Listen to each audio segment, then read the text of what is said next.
If we could all come back, please, and be seated. Thank you.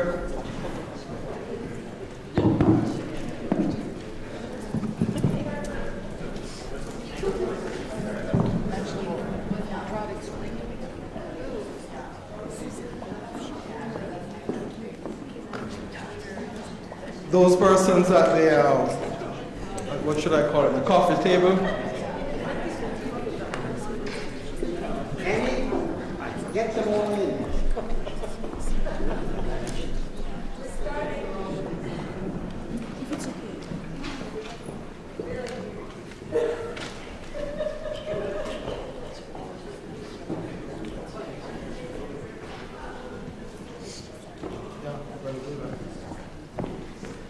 All right, just want to welcome everybody to this particular session.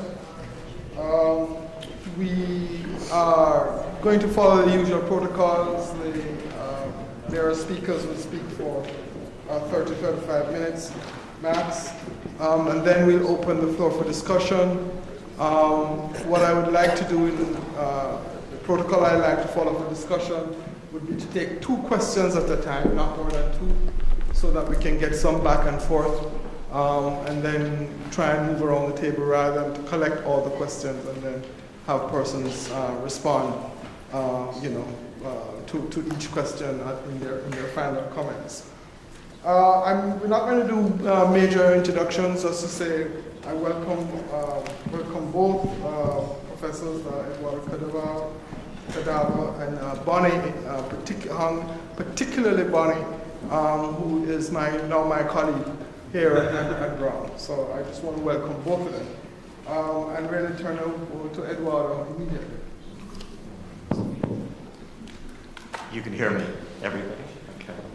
I want to thank Adi and Michael for their invitation, and I want to thank everyone who's here. My political concept is trees. In their wonderfully performative book, 1,000 Plateaus, in a passage in which they delineate the conditions for political action, Deleuze and Guattari write, "We're tired of trees. We should stop believing in trees, roots, and radicals. They've made us suffer too much. All of arborescent culture is founded on them, from biology to linguistics. Nothing is beautiful or loving or political aside from underground stems and aerial root, adventitious growths and rhizomes. Mobilizing the figure of the rhizome against the tree, the arboreal, the possibility of determinate and even determinable subjects, they assert that the political cannot be thought in relation to the tree, but must instead be thought in terms of the disintegration of identities, values, and norms. What is at stake is the effacement of any assignable and specific meaning of the political, an effacement that would retrace the contours of the specificity and therefore seek to reinvent what politics can be, especially if it is without a nameable or identifiable subject. In the short time I have with you, I want to suggest that if viewed differently, trees already provide the resources for such a reconceptualization of the political. And I want to do so in relation to an exhibition of photographs of trees by the Argentine photographer Marcelo Brodsky. 1. In this first photograph, we see Brodsky standing against a wall, arms and legs stretched out, with a tree trunk in front of him that divides his body in two and also covers his face, keeping us from identifying him directly. If we know it is him, the photograph's title, Autorretrato Fusilado, tells us that it is a self-portrait. We also know it is not him, since the image's title also refers to the destruction of the self-portrait itself. Presenting a subject who is about to lose his life, even if, as is the case here, the event is staged and performed, the photograph is also a wildly rich archive of everything that is to come. An archive not only of a long and murderous past, but of a future that's still to be realized, already is inscribed in this single prophetic image. Taken in 1979 while Brodsky was in exile in Barcelona, this image presents a wall in the plaza in which the Franco regime carried out innumerable executions during the Spanish Civil War. The walls of the church in the Plaza de San Felipe Neri are peppered by bullet holes and also disfigured and scarred by one of the many bombardments during the war, a bombing that caused great damage to the church's facade in 1938. This is a self-portrait that inscribes Brodsky into a broader history, but one that touches on his own history as much as it does the history of others. This is a self-portrait, in other words, in which Brodsky, putting himself in the position of all those who were murdered during the war and all those who will be murdered in the future, presents himself as an other, identifies himself with others, with dead others.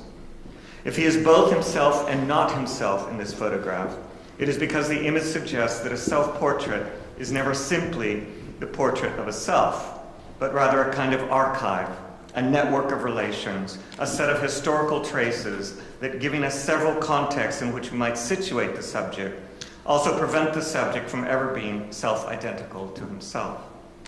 There can be no self-portrait, he seems to suggest, except the one that stages the death or future death of the subject.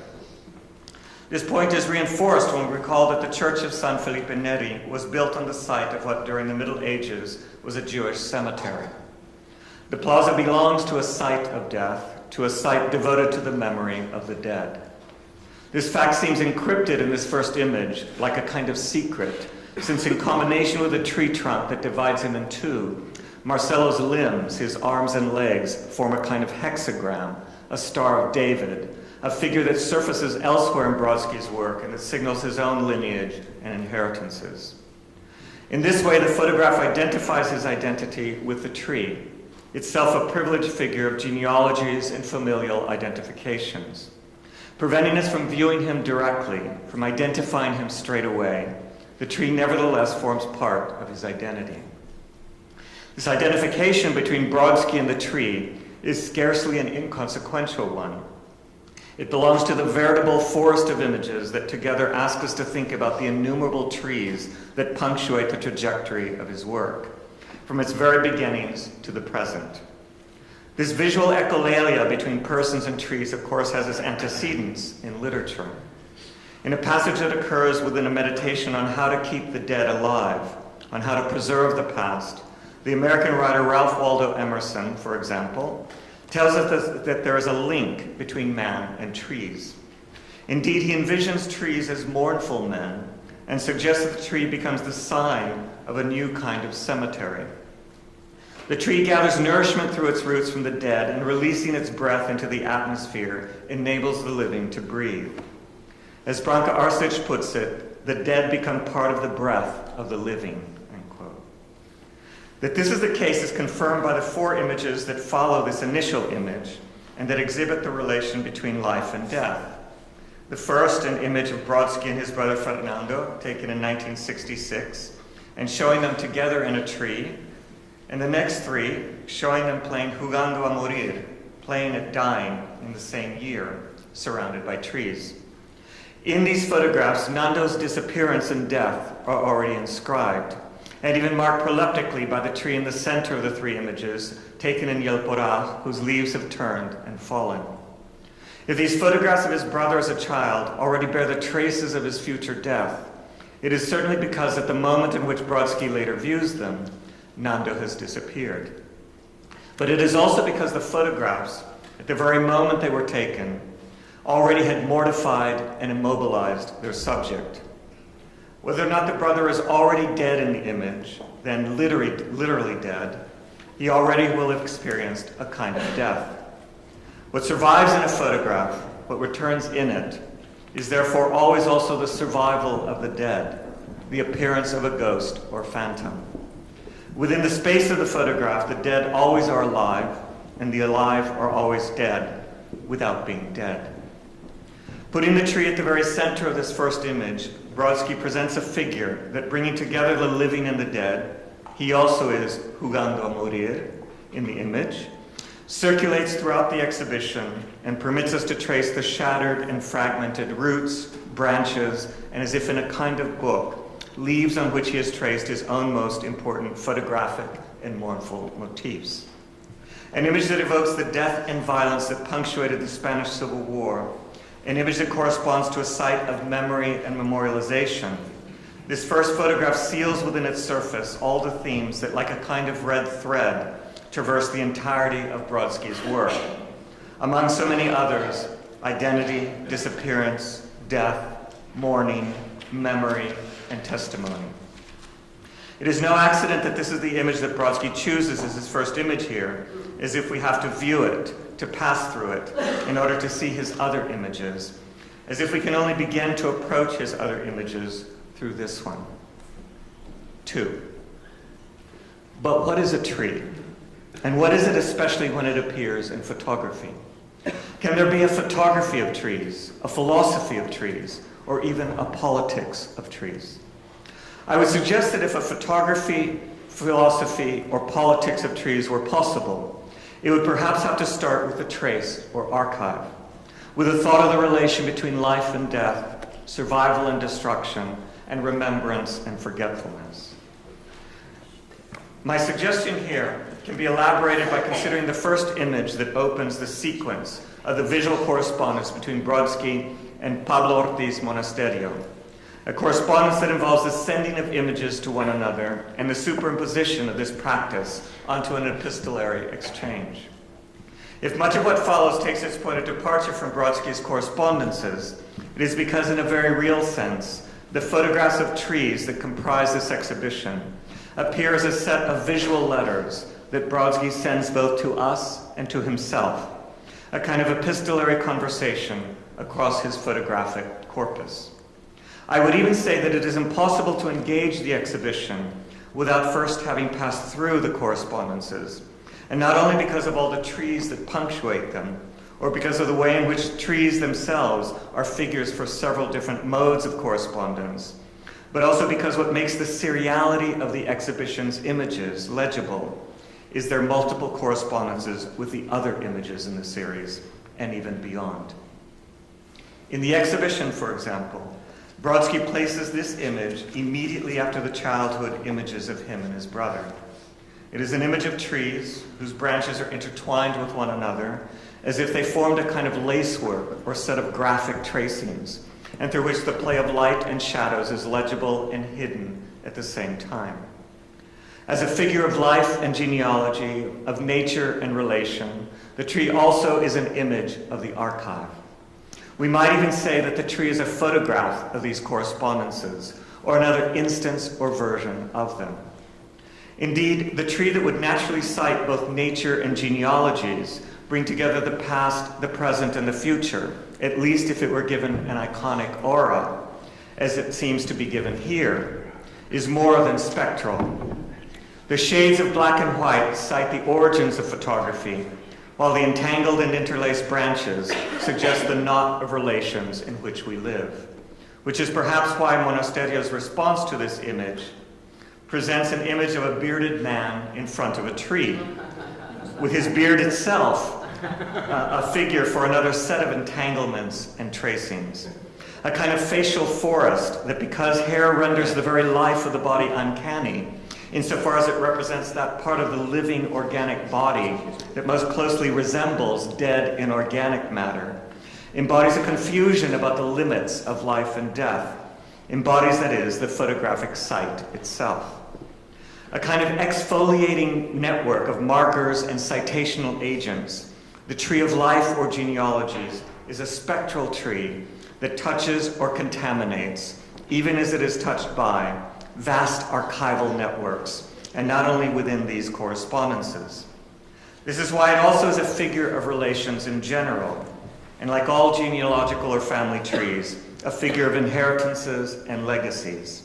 This is certainly why Brodsky now places it in relation to the images of him and his brother. Rather than having to wait until the image that comes after it, the photograph of one of the marches against the extermination that characterized the Argentinian state during the military dictatorship, We already can read the history and trajectory of the disappeared in this image.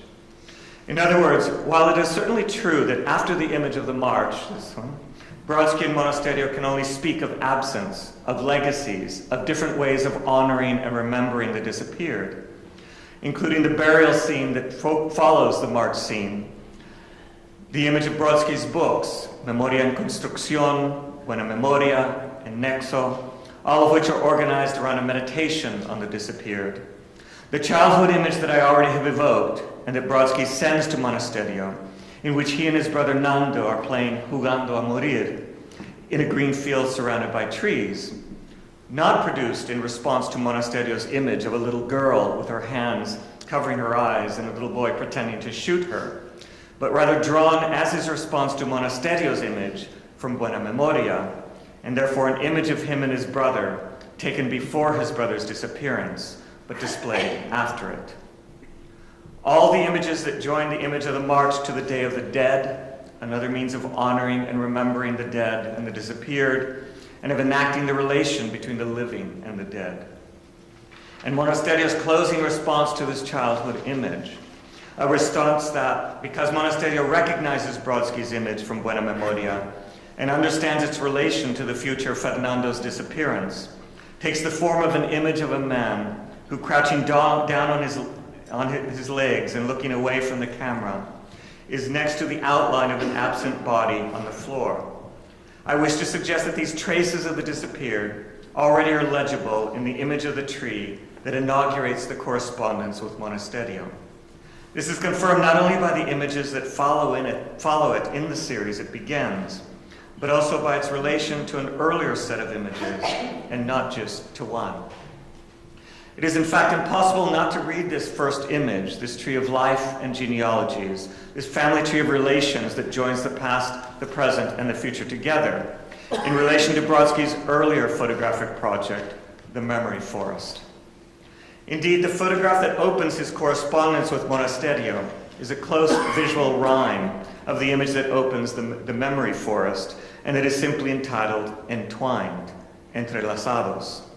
Because like the image we are discussing, it too presents the intermingling of the branches of more than one tree against the backdrop of the sky, and against the background of a kind of mesh that in turn suggests an innumerable number of empty photographic frames, as if these blank spaces indicated the absence of the disappeared themselves. This project was meant to document and explore a project proposed to the University of Tucumán by the Tucumán Permanent Assembly for Human Rights in 1996.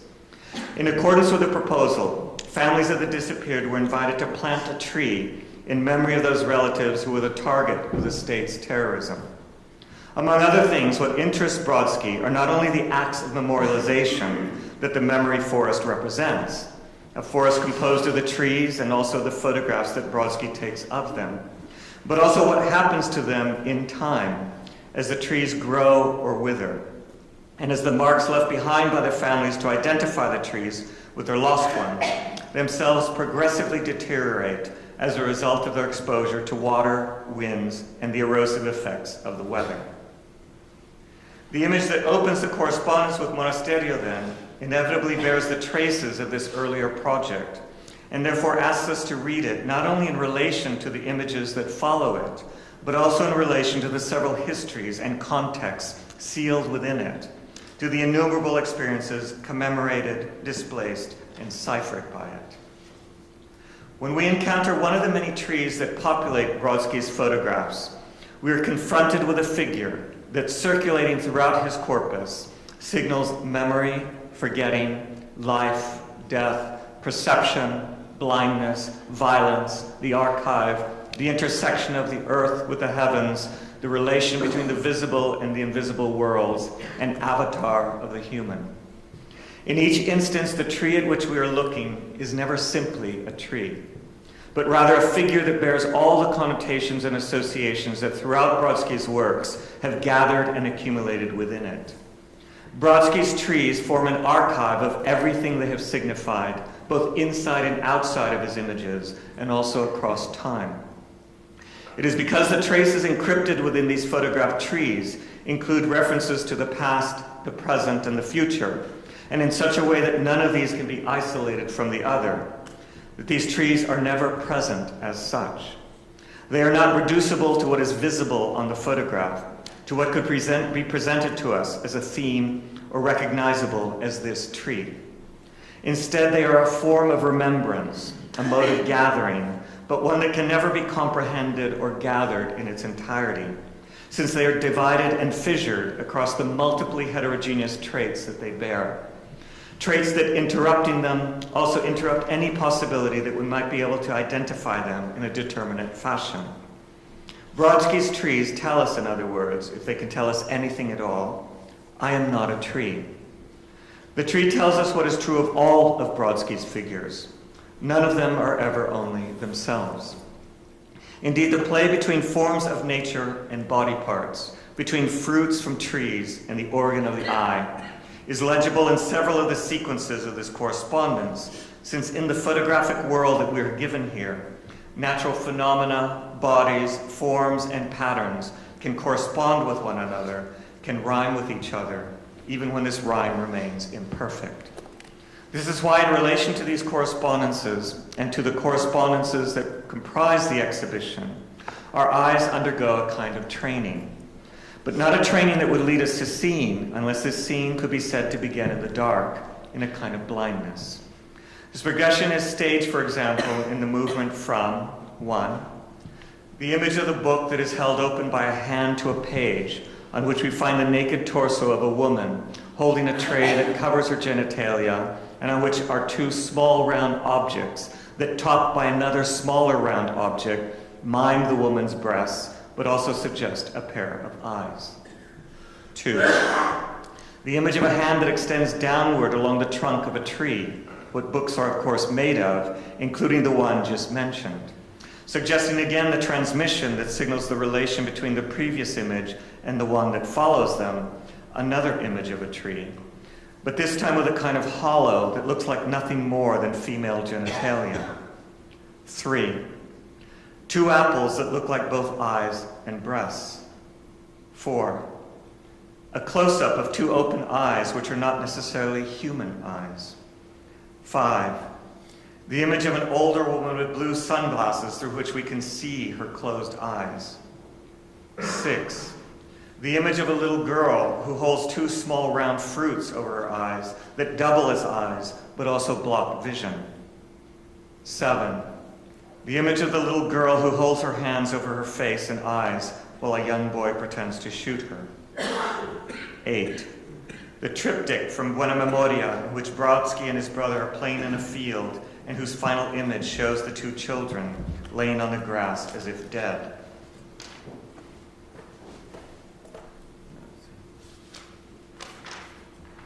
Followed by Monasterio's final image of the man next to the outline of an absent body that we cannot see. In this world, every image can turn into another one, and this is why none of them can ever remain identical to itself. Indeed, where everything can become alike, nothing is ever simply itself, which is why we can never see what is before us all at once, and why trees form the condition for a different politics. 3, if trees circulate throughout Brodsky's different correspondences, from the trees that partially obscure what we can see in the opening image of his correspondence with Manel Esclusa, and that themselves increasingly disappear from view, to the trees that are everywhere reflected in water or seen through windows, from the trees in the correspondence with Casio Vasconcelos that remain legible above houses or reflected in windows, and even in the reflective surfaces of memorials to the trees in correspondence with Hoheisel, that occlude our vision, encircle bodies of water, and again are reflected in the shifting surfaces of a river. And of course, a river that itself a kind of graveyard is so linked to the destiny of the disappeared, to the several trees that appear and disappear in the correspondence with Monasterio, that become associated with hands and the body, sexuality and sight, and color the entire sequence with disappearance and death. The law that we must close our eyes in order to see is enacted differently in the correspondence between Brodsky and Horst Hoheisel. Taking place between photography and drawing, the correspondence also moves in relation to blindness, since, as we know, blindness is the origin of all drawing. At the moment in which the hand moves the point of a pen, pencil, or brush forward on making contact with the paper's surface, the inscription or trace cannot be seen, since it is covered by the tip of the instrument that makes it. At the same time, and beyond the blindness around which this exchange is organized, the correspondence suggests a relay between these two different modes of representation that, preserving their difference, nevertheless permits the one to become like the other. The series opens with a series of panels through which eventually we can see a fragment of an eye looking through the slight openings between them, as if looking through the gaps in a vertical blind. Seen between the blinds, an eye seems to look without being seen. Soon after, in response to a triptych by Brodsky, Hoheisel responds with a triptych in which the two end images represent profiles of two observers looking in the direction of the middle panel, with lines that suggest the trajectory of each observer's gaze. As if each observer seeks to see the other seen, the two eyes seem to view each other across an interval, seem to meet each other in the middle panel. But because the interval between the panels interrupts the continuity of the gaze, it is not clear that the first observer can ever see the other. This interruption is repeated differently in Brodsky's response, which represents him standing behind a tree that turns out to be the same tree that had divided his body in the image with which we began, and with which the exhibition begins, but 28 years later. His view is blocked not only by the tree in front of him, but also by the wall that, filling the entire middle panel, prevents him from seeing, prevents him from looking at himself looking, the wall that is still riddled by bullet holes and the damage produced by the bomb that fell in the Plaza de San Felipe Neri, as if he has remained haunted by this wall, by the traces of death and violence on its surface. This relay between looks that see nothing brings the viewers to themselves, as the ones who see and do not see at the same time. If we see without seeing, it is because our perception, our gaze, begins in memory, and is therefore never instantaneous, direct, or transparent. It is mediated by all of our history, all of our relations, and by all the lives and deaths that have touched us, moved us, and even undone us. Brodsky's correspondence with Hoheisel closes with a drawing of an image in a head, an image that presents a kind of room whose furthest wall seems to be an opening that leads to a dark space. A threshold between light and darkness that leads to a kind of dark room in which, as I imagine it, the mind produces its images.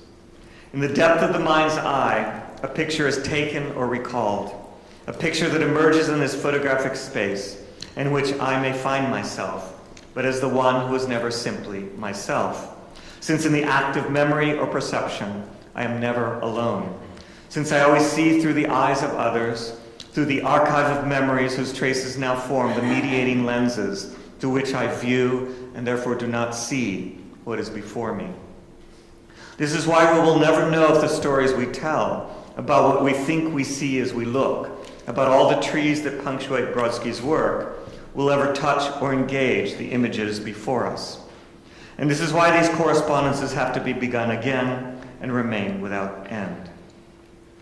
Like photography, the tree exists in relation to the play between light and darkness, between the light of the sky that enables it to synthesize the nourishment it receives from the depths of the earth and the darkness of these depths. Rooted in a kind of communication between the sky and the earth, it becomes a figure for photography itself, and like the camera, it also is a medium for producing images.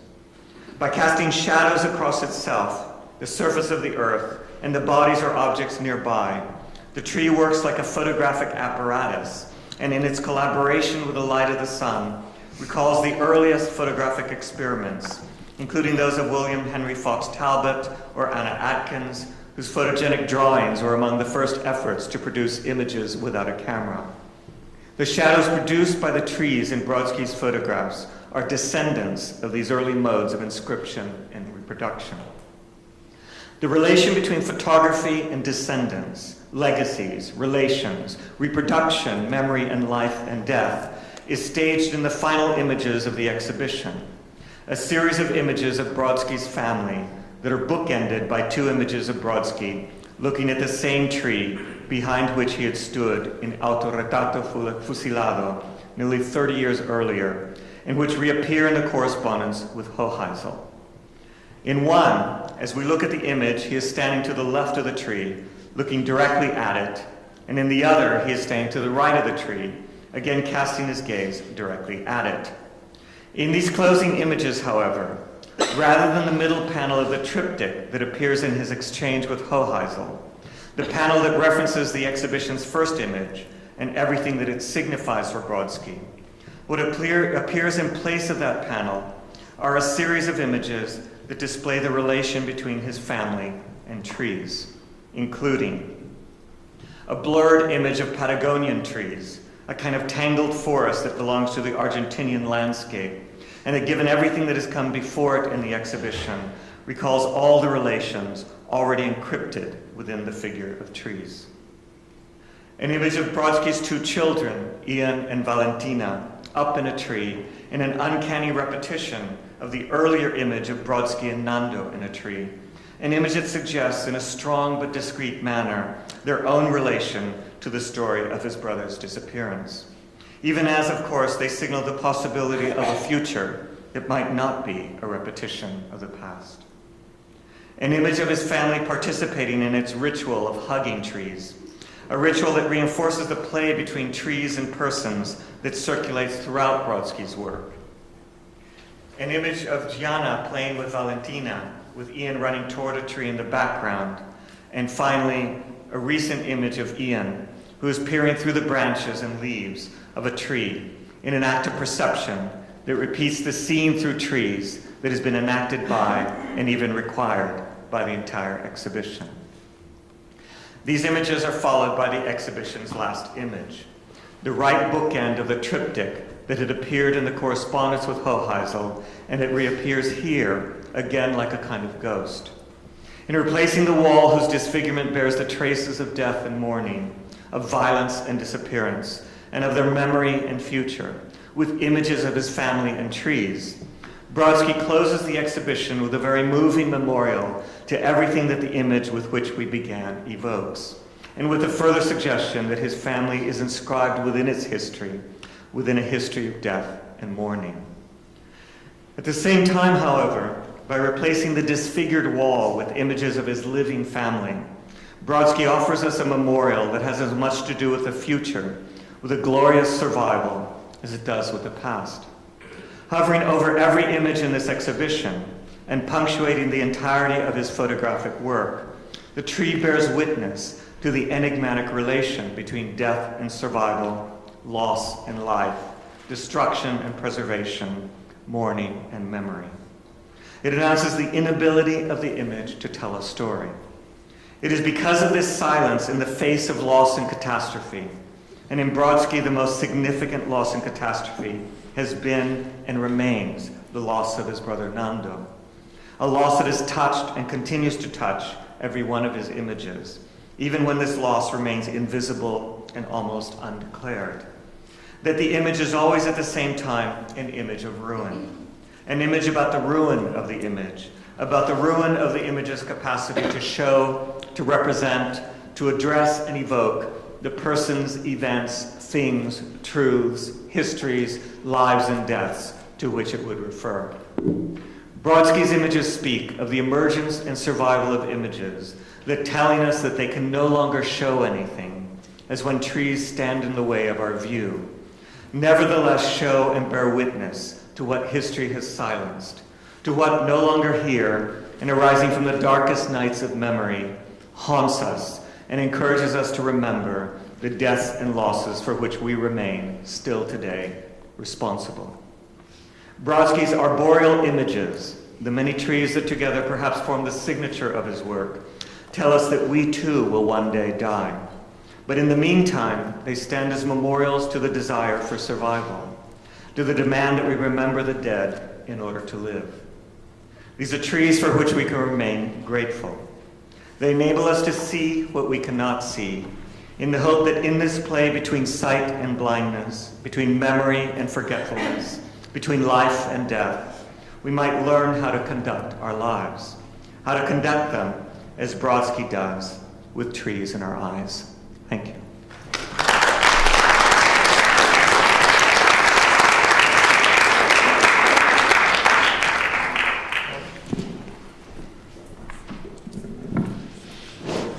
Can everybody hear me? Okay, we're just going to wait for the PowerPoint to change. My images are all text, not. You could go to full. Yeah, so let's see if okay. Thank you.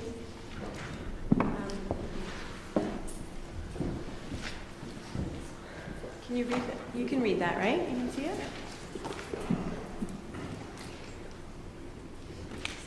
So now I just want to cry.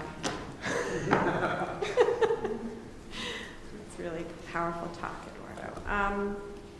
Okay, so I want to start by thanking the organizers of the Political Concepts Project for inviting me to be on the program. Since this is my first talk at Brown since moving here just a few weeks ago, I'd also like to take the opportunity to say how pleased I am to be here. That said, it's been a very hectic move. Many of my things remain in boxes, and I often lose my bearings on campus and elsewhere. I was having lunch with Kevin McLaughlin a few weeks ago, and I told him about the ongoing tremors of the move, to borrow from D.H. Lawrence, the post-mortem effect. I think I said something like, I'm thrilled to be here, but writing in the middle of moving is difficult, and I have some serious deadlines approaching. Like the Political Concepts Conference, for example, is coming at me like a truck, and I still haven't written that talk. Oh no, Kevin replied. What concept will you be talking about? Resilience, I said. It's a timely topic, and not just for my own personal reasons. Since I started thinking about resilience about a year or two ago, I see it or mention of it everywhere. Just last week on a website announcing Andrew Solomon's talk at the University of Utah's lecture on human values, the first line of the lecture advert says, quote, the most basic mechanism of resilience is the ability to construct meaning out of adversity, unquote. I don't know if I agree with that, actually. It's a little like the old Arendtian saw borrowed from Isaac Dinesen, that all sorrows can be born if we put them into stories. There is truth to that, but there's also in it some too easy comfort, and it doesn't take us anywhere new or uncomfortable. In fact, it takes us somewhere very old and very comfortable. It's almost a tautology, too. It says, in effect, that resilience is resilience. The capacity to make meaning in the face of adversity equals the capacity to make meaning in the face of adversity. If we call that, as the advert does, the mechanism of resilience, we may avoid the appearance of tautology, but it may be just the appearance that we're avoiding. Jonathan Lear comes close to putting himself in the same fix when in his book Radical Hope he asks how it is that some people go on in the face of catastrophe. The answer is they have this ungrounded hope that he calls radical. But that's the question, too. Why do some people experience radical hope while others experience despair? Or why do some situations ignite in some people hope and in others despair? What, if any, are the conditions for that? That is to say, is there a politics that might underwrite the sort of radical hope that Lear wants to endorse? I want to make clear that I won't be exactly answering these questions today. I'm just going to work through or with them a little. What I hope to do is to persuade you that resilience is a key, if neglected, democratic civic virtue, and importantly also, a key, if neglected, trait of public things in democratic settings. Thinking of resilience not just as a virtue or a character trait, but also as a property of things is important, partly because I don't want to just add to the already abundant pressures on individual subjects to be everything we need them to be, all on their own. Also, as we learned from both D.W. Winnicott and Hannah Arendt, about whom I'll be speaking today, there is a connection between the subject's resilience and the resilience of things. Indeed, the term resilience is originally a term for a trait of things, not persons. This is just some random samples from the OED of definitions of resilience, the action or an act of rebounding or springing back, rebound, recoil. Or second, elasticity, the power of resuming an original shape or position after compression, bending. From this book by C.T.F. Young, to bend back again if the metal possesses sufficient resilience to do so. That idea, by the way, of bending without breaking puts me in mind of Haman's speech to Creon in Sophocles' Antigone when he talks to his father about how sovereigns need to learn to bend lest they break.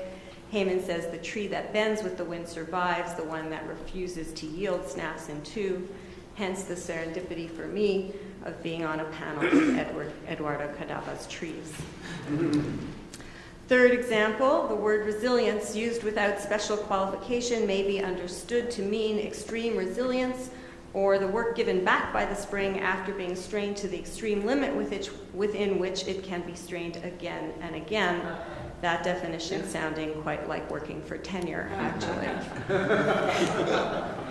Anyway, resilience, as we use the term now, is more often referring to a person's capacity to survive or to withstand damage, not to escape undamaged, but precisely to go on or to bounce back, notwithstanding a trauma or a challenge or damage of some sort. But it is also still a property of things and of the objects we use. In D.W. Winnicott's account of object relations, resilience is a key trait of both objects and the subjects who use them. Winnicott is focused in particular on transitional objects like a baby's blanket or teddy bear. Through these, he says, the baby comes to know a reality beyond herself. When she connects onto an object, she acquires the emotional resources to withstand the disappointments, they are always disappointing, of the mother figure or the caregiver, and to feel that she, the baby, may safely rage against them.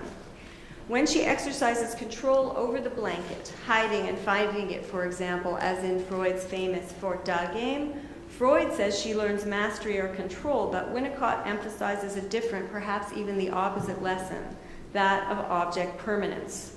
As the women may come and go, perhaps even talking of Michelangelo, the child's blanket has a stubborn existence, and this is how the child learns there is a world that can survive her rage and also her love, which can be powerful and destructive. So on Winnicott's account, we destroy the objects we use and they survive. We fantasize destroying them and they survive, and we love them for their resilience. As Winnicott says when he argues for a shift in focus from object relations to object use, this change from relating to usage means that the subject destroys the object. From here, it could be argued by an armchair philosopher that there is therefore no such thing in practice as the use of an object. If the object is external, then the object is destroyed by the subject, i.e., no more object.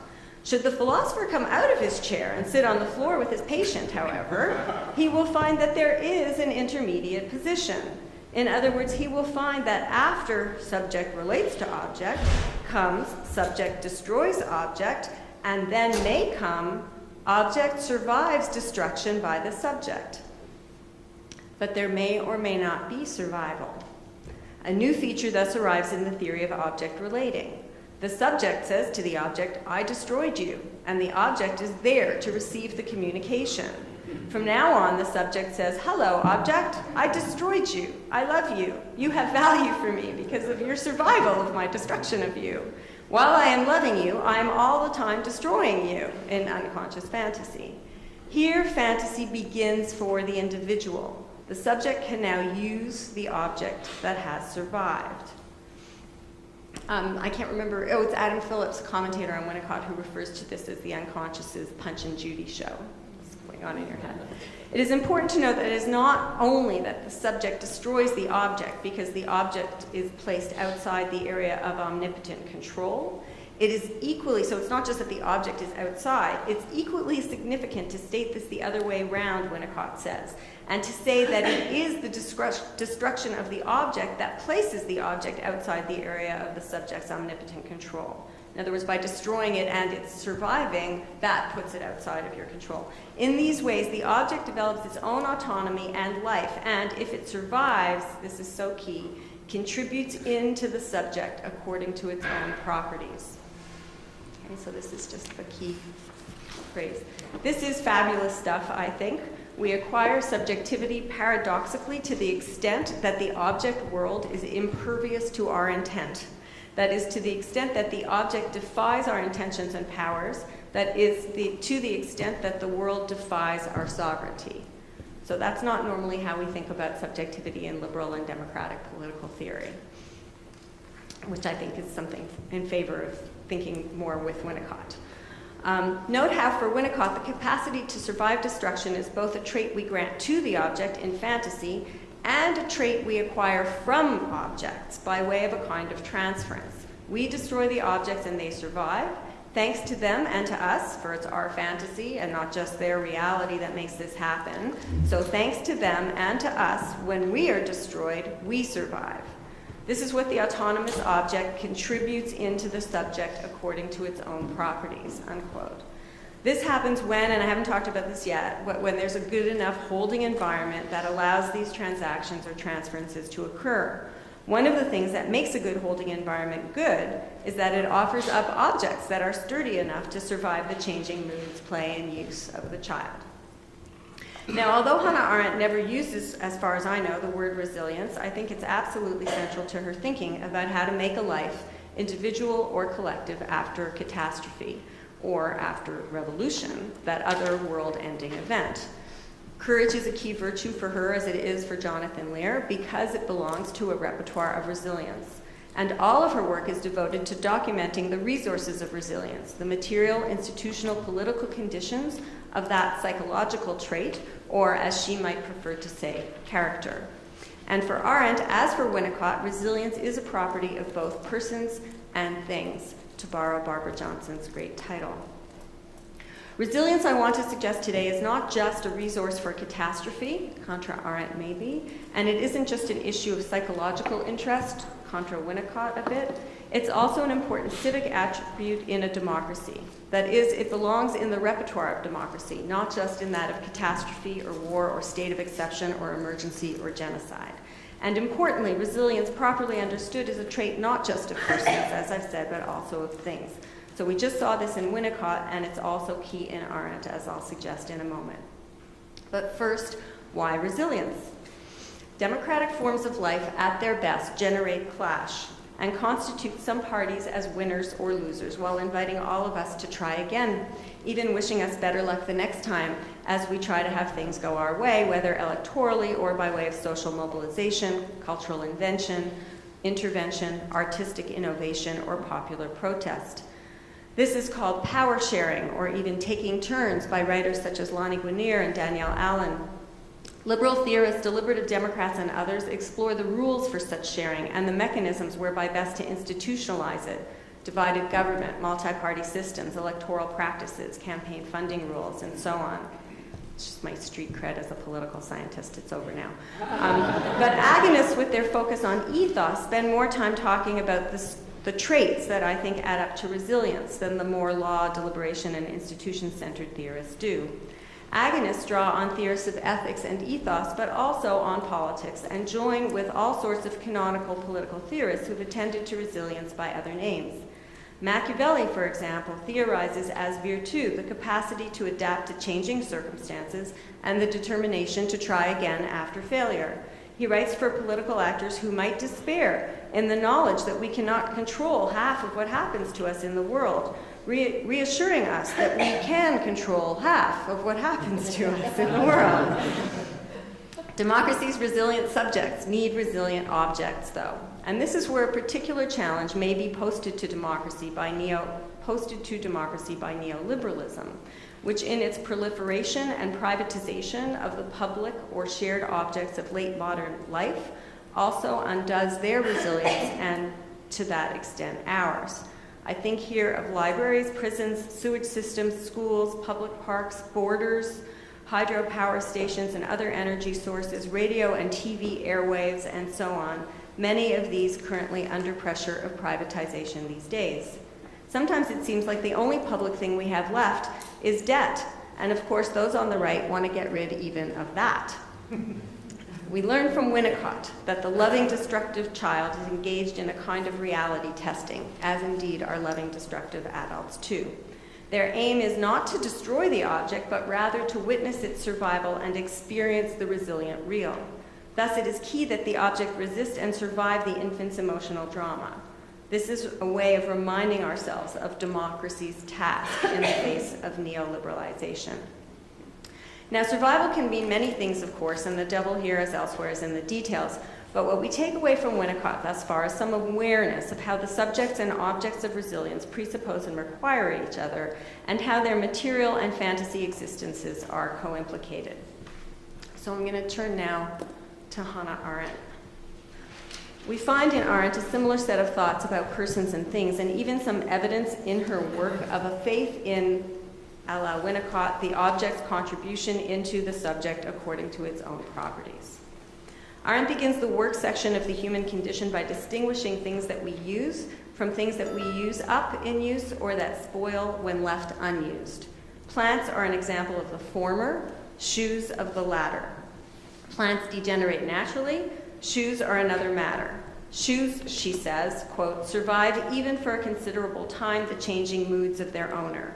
Used or unused, they will remain in the world for a certain while unless they are wantonly destroyed, unquote. Now recall the emphasis of Winnicott on the capacity of the transitional object to withstand the rage of the child and the love. It's this test too in Arendt, not just of durability, as you will have heard in that passage, but also and in particular of independence from human mood or appetite that fits some things into the category of work, where humans fabricate objects, rather than labor, the domain of nature, where humans consume things and labor in the cyclical time of the seasons. Although she is famously at pains to distinguish the three domains of the human condition from each other, labor, work, action, and to insulate each from the alien orientations of the other two, a close reading of the human condition shows that work is the spine and soul of the book, and that it's this domain that underwrites and secures the other two. The fabricated objects of Arendtian work provide shelter from the storms that labor must weather. They constitute the world that is the object of care and politics, and they house the memories created by political action. Without work, labor and action are both impermanent. Labor is subject to the ceaseless eternality of bioreproduction, and action to the uncertain immortality of great acts. In work, we create the poems, memorials, sculptures, and histories, and photographs that reify and extend the vital renown of the political actor and create the web of human relations, of meaning in which we live, and into which and against which we later act. That is to say, that's our holding environment. For Winnicott, though, the capacity of objects to constitute the world derives not solely from their thingness, nor only from their inherent properties, as Arendt's phenomenology suggests, but from their enchanted condensation of and entry into complicated sets of affective relations underwritten by certain affective relational environments, and ultimately also by fantasy. This is less of a theme in Arendt, which will surprise no one, but it does come up at one point when she remarks with no little Benjaminian irony, post-war Parisians' tendency to adore their tiny little things. Quote, since the decay of their once great and glorious public realm, the French have become masters in the art of being happy among small things. Within the space of their own four walls, between chest and bed, table and chair, dog and cat and flower pot, extending to these things a care and tenderness which in a world where rapid industrialization constantly kills off the things of yesterday to produce today's objects, may even appear to be the world's last purely humane corner. This enlargement of the private, the enchantment, as it were, of a whole people, does not make it public. For while the public realm may be great, it cannot be charming, precisely because it is unable to harbor the irrelevant. That's just so classically Arendt. Okay, so. Such confections are also the objects of Arendt's several scathing critiques of Jewish efforts to claim equality or belonging in the pre- and post-war diaspora. A lot of what I take to be her work on resilience comes in one of these early essays, The Jew as Pariah, A Hidden Tradition, in which Arendt examines the predicament of Europe's Jews who sought inclusion, whether through an unrealizable assimilation after emancipation, or by engaging in what we could call the parapolitics of salon life. Salon Jews mistook the salons, where Jews were considered interesting and acceptable in 19th century Europe, for a common world, she says, and they mistook the salons, the pretense of social equality, for a real political equality. In these contexts, inclusion seemed possible, finally, but it came at the cost of authenticity. Inauthenticity is the one thing that Winnicott, too, counts as catastrophic to the South. These parvenus, as Arendt calls them, have an uneasy and fragile relationship to the seemingly tolerant communities that include them, and they know it. So they attend constantly to their appearance of belonging. There may seem to be a kind of resilience in this. They don't just give up, but the core self is betrayed and not supported in such parvenu practices, and so the self is not resilient. By contrast with these parvenus, some Jews chose to be what Arendt calls conscious pariahs. These people are distorted by deprivation, yes, but they retain some measure of authenticity when they access what Arendt dubs in her essay's subtitle, a hidden tradition, a tradition of action and agency that triumphs in the domain of poetry, literature, cinema, and pariah or rebel politics by basing itself on the very role of pariah that the parvenu seeks to overcome or deny. Arendt often sounds quite like Winnicott when she charts the soul sickness of those who succumb to inauthenticity in quest of a never fully achievable emancipation. She adds to our appreciation of Winnicott, though, when she suggests that such deprivation leads not only to soul-destroying inauthenticity, but also sometimes to resilient creativity, both cultural and political. Sometimes the human capacities to imagine and play are not the products of a good holding environment. Sometimes it's precisely those deprived of such environments who enact alternatives by way of their own resilient, unaccountably insistent creativity. Now, these success stories presumably don't go on to become Winnicott's patients, so they fall out of the set. In The Jew as Pariah, the essay, Arendt looks at 4 representative pariahs who did this. They are the poet Heine, the rebel Bernard Lazar, the protagonist of Kafka's The Castle, Kay, and Charlie Chaplin, the comic filmmaker. With the possible exception of Lazar, each is a schlemiel of a kind of tragic hero, thwarted in his efforts at a full life, yet also admirable, even if also pathetic, for his heroic efforts to carve out some sort of publicness or equality, in spite of the fact that his lot in life is to be always deprived of precisely this. And each is different. One, Chaplin, is not even Jewish, as Arendt concedes in what must have been a hastily added footnote. But they have one thing in common. They don't deny their pariah status, nor just yield to it, they embrace it, and they adopt a common tactic in response to the majority that marginalizes them. Laughter, irony, rebellion, and the pariah's mocking infiltration of or resistance to the dominant culture that excludes him are among the strategies Arendt admires in these 4 men, even if she finds some of them limited. So today I'm going to focus for just a bit on Heine, the first of Arendt's 4 Jewish pariah figures. His eventual conversion to Christianity is another inconvenient detail that goes unmentioned by Arendt, who just singles out his qualities as a poet-dreamer, the Lord of the Dreams, besotted by nature and attracted to its indifference to prejudice. While she seems to label him a fool, she clearly admires his way with language, and she goes on to praise his Sabbath poetry, singling out his entwining there of Jewish traditions and German culture, in which he renders them inextricable from each other, just as cholent or shalet, the lowly Sabbath bean stew, in his writing becomes the nectar of the gods. It's a passage from the poem I'll show you in a minute. In his words, low and high, Jew and German, cholent and nectar, meet, embrace, and melt, Arendt treats this as a tactic of resilience. Heine creates a holding environment of a new sort by way of poetry. It's inadequate because it's not political, but still Heine, this is her judgment, but still Heine contributed to the constitution of a world in which Jew and German cohabit and coexist. Performatively, he contested established hierarchies. So here's what she says, or part of what she says.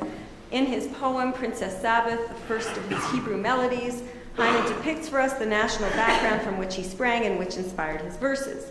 He portrays his people as a fairy prince turned by witchcraft into a dog, a figure of ridicule throughout the week. Every Friday night, he suddenly regains his mortal shape and, freed from the preoccupations of his canine existence, goes forth like a prince to welcome the Sabbath bride and to greet her with the traditional hymn, L'cha Dodi.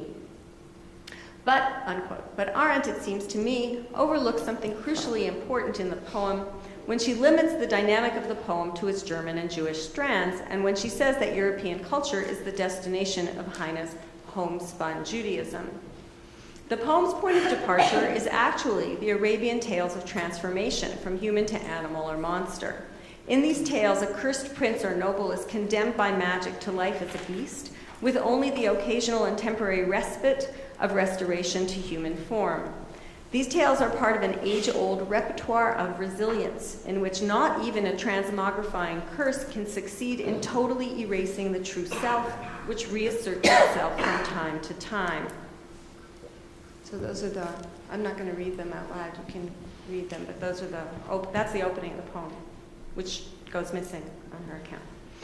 This is the archive, the Arabian Tales, into which Heine impresses the Jewish Sabbath ritual, in which the lowest Jewish man becomes a king in his house once a week as he welcomes the Sabbath bride. The Sabbath suspends the ordinary relations of social hierarchy. The Jew who lives, as Heine says, all week long as a, quote, dog with dog ideas, unquote, I love that line, is on this one day each week dignified, a follower of God, a dog man out of time. Arendt sees in Heine's Sabbath poetry a particular pariah tactic, the effort to insinuate oneself and one's culture into the universal. The cholent is the nectar on the table of the gods. Later, she will read Kay in the Castle in the same way, as a Jew, an insistent, if also pathetic, claimant of membership in the community of universal human rights. But in Heine's Sabbath poetry, there's something else to be seen. In a weird way, I want to say she misses the Sabbath in the Sabbath poetry, precisely because she missed its Arabian origin. And she missed the import of the Sabbath, which also has something to do with resilience. The sabbatical is the suspension of the secular, the opening to the sacred that occurs in the cessation of the everyday. The dog with dog ideas is reborn weekly as a man possessed of dignity, even a king, one possessed of the monarchical power to declare, by way of his Sabbath hymn, the very state of exception by way of which he emerges into view. This is a different state of exception than the one imagined by Schmidt, for in this one, all divisions are meant to disappear rather than to be inscribed. Friend, enemy, rich, poor, educated, and illiterate are all equal on Heine's Sabbath, except for women, one law, the law of patriarchy, remains. More important for us now than more important for us now than the nectar of the gods is this sabbatical suspension of temporality and inequality, social as well as economic. And I'm not going to talk about this now, but I think here of the strike debt practices of debt forgiveness as a kind of modern-day jubilee, or of the land reclamations in the new farming movement as latter-day expressions of the biblical jubilee and the land sabbatical requirements. That's an aside.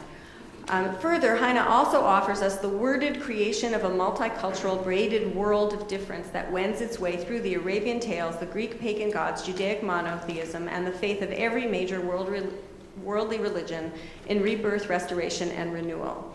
It is practically Melvillian how these things are just flowing throughout the poem.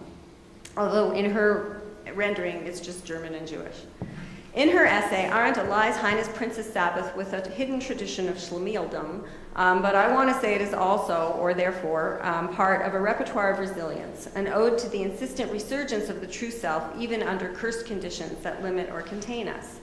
If Heine thought that he, the poet and lord of the dreams, could do the work of the Sabbath and ennoble a people made ignoble by circumstances, he also offers us this something else, an archive of resilience and resilient things. The Sabbath begins with the smell and taste of cholent and the voiced song of welcome, and it is ushered out by way of taste. This is at the end of the poem, the taste of wine and the smell of the spice box and the sound, the acrid sound of the extinguished flame of the Sabbath-ending candle as its wicks, which are multi-braided, meet the wine and the flame goes out.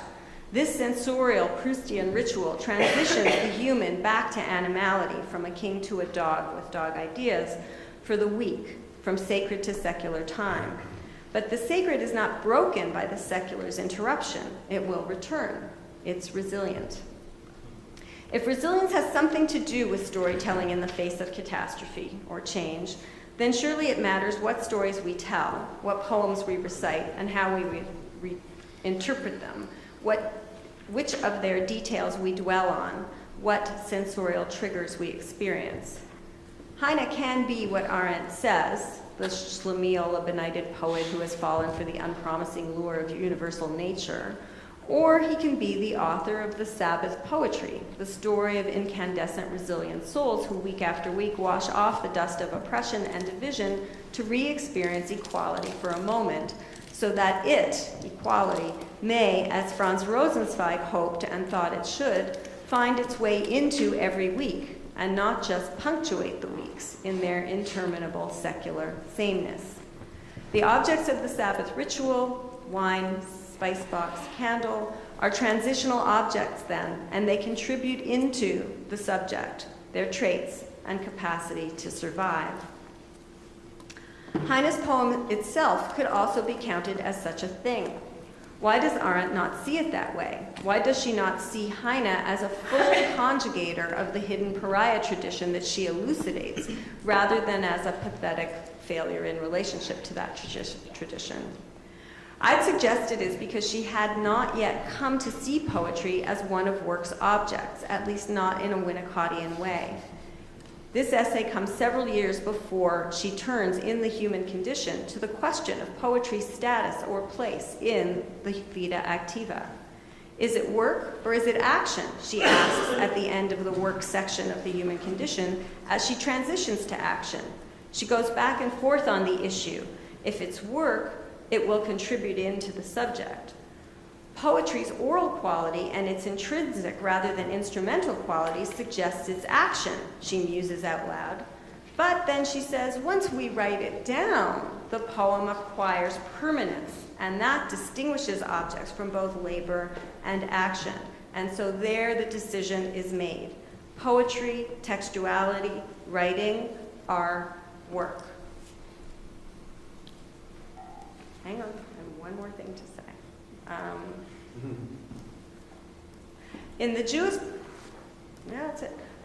Pariah essay, I want to say, Arendt didn't yet appreciate how resilience travels from things to persons, with the former offering the latter their gift of permanence.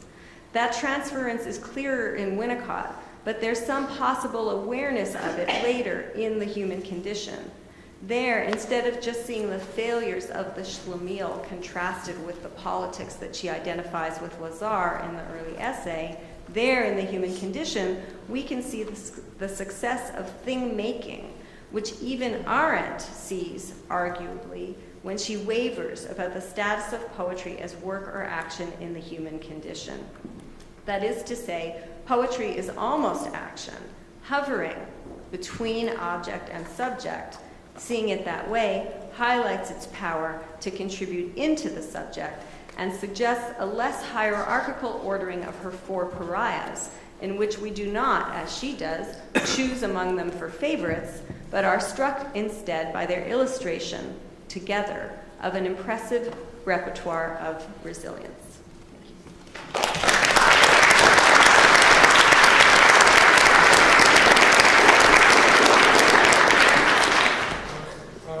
Thank you very much to the both of the speakers.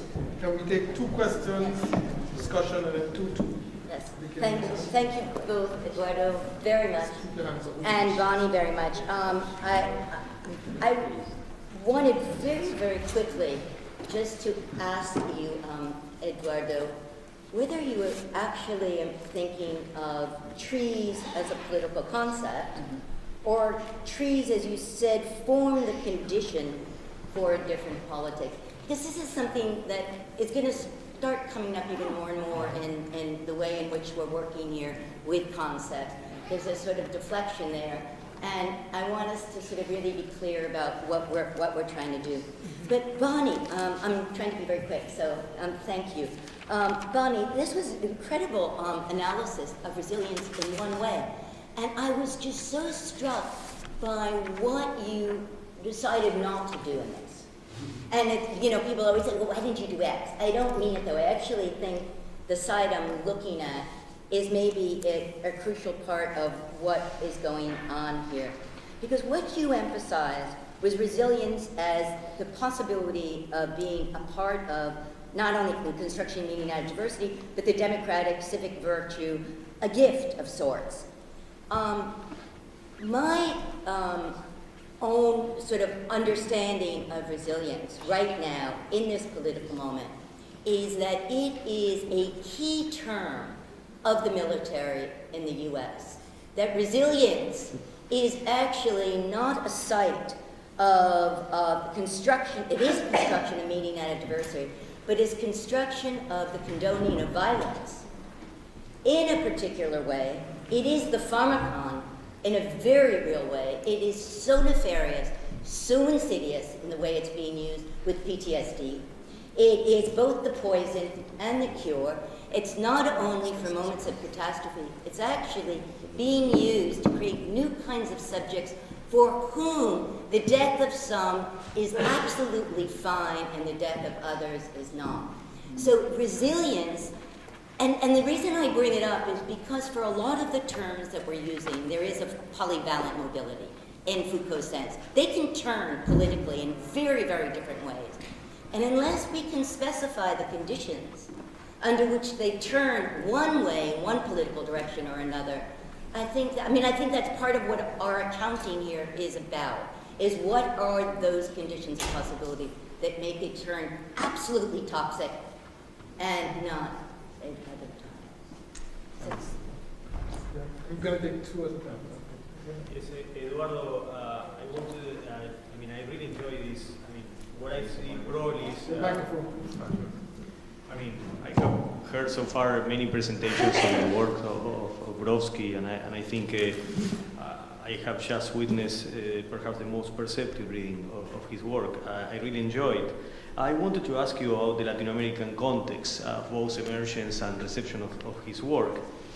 Because there is something that one sees, and you were talking about this to some extent, about how he sees the role of the victim.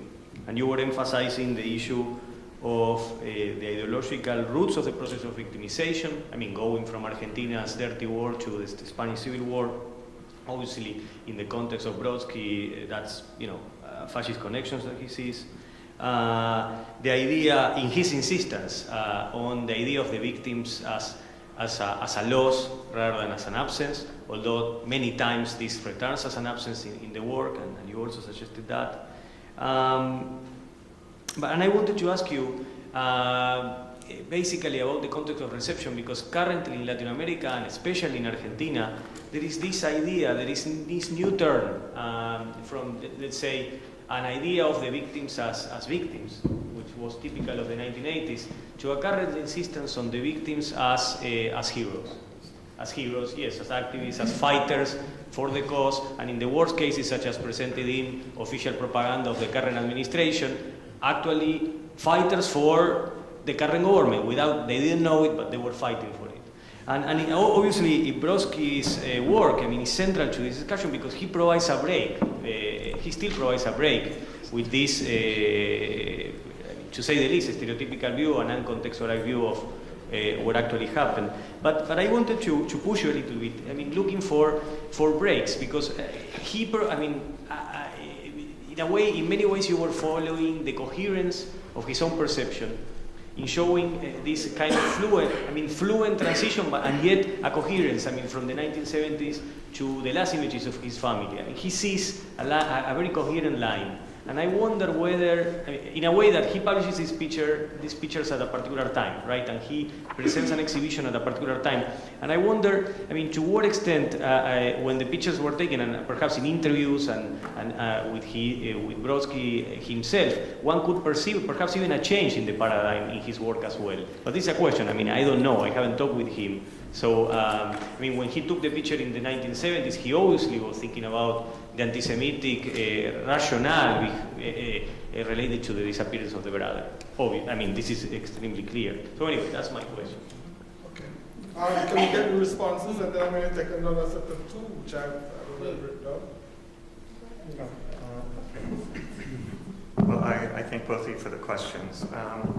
You know, there are lots of political trees, right? There's the liberty tree, the tree of liberty. There's the olive branch. There's the tree of industry. And Marx has lots of trees, and he associates all kinds of trees with industry, capital, etc. There are also other trees that figure different forms of resilience, like the Britain being figured as an oak tree that lasts forever, and so on. So there are a lot of political trees. I didn't want to talk about political trees. I wanted to actually talk about the tree as a political concept, as a concept that bears the traces of politics and of the political, but at the same time enables us to rethink politics away from fixed determinate subjects.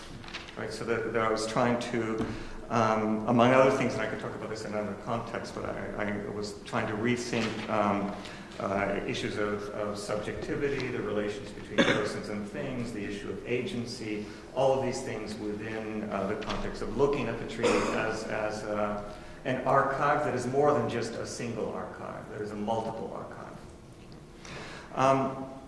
I think this is somewhat linked to your question, Federico.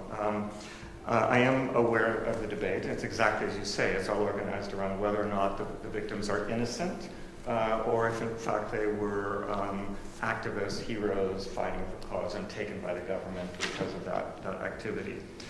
I think that one thing I would say is that I think Marcelo has for a very long time been on the side of thinking of his brother as an innocent victim. I mean, it has been, I think it's really been in the aftermath of the debates that the controversies that you're talking about, he's begun to think about that again. But I say that only to kind of accent the way in which also this move that you suggested, which I do make at some point in the paper, between the taking of the image in '79, its reappearance in these different contexts. I mean, he also puts it on the cover of his book, Nexo, which is a kind of compilation of some of his projects. So again, it's on the cover of the book, so you have to pass through that image in order to even approach the other projects. So it is an image that is very central for him. I will say that I think that the line between that image and the later instances is never a straight line for me. And this is one of the things that I wanted to suggest, because I began with the Deleuze and Guattari passage. And of course, they're very much against the tree, against the figure of genealogy, its association with linear, successive interpretations of history, etc. So what I wanted to do was evoke their passage, but then use the same figures that they're questioning, recontextualize them, and move them in another direction. So, for example, I do talk to the guy. It says he didn't know that the church where he takes that initial picture was once the site of a Jewish cemetery. And he hadn't thought about the way in which, when he puts his arms and limbs out with the tree right there, it looks like the Star of David. So there's a way in which the filiations, and this is one of the things that I was trying to suggest within the, let's say, the performance of the piece, the performance of the essay, the filiations that I try and track, I mean, taking the tree as a figure for genealogies, inheritance, lineage, etc. I was trying to suggest that those inheritances and legacies and lineages are always multiple, so that there's not a straight line. So I would say that I think that that your question is very good in the sense that this is a moment of debate, whether the victims were innocent or not. I think that you're right that, that you're right that, I can't even lean back and relax, the debate is exactly as you described it. I do think that he is shifting, but it's extremely difficult for him. I think it's very difficult for him to not think of his brother being taken away in his innocence. And I do think that it is the most significant shattering trauma. I mean, this is why I think he returns to these images continuously. He can't let them go. So he recirculates, recontextualizes, returns to them continuously, because I think that his brother is one of the many dead that he bears within him.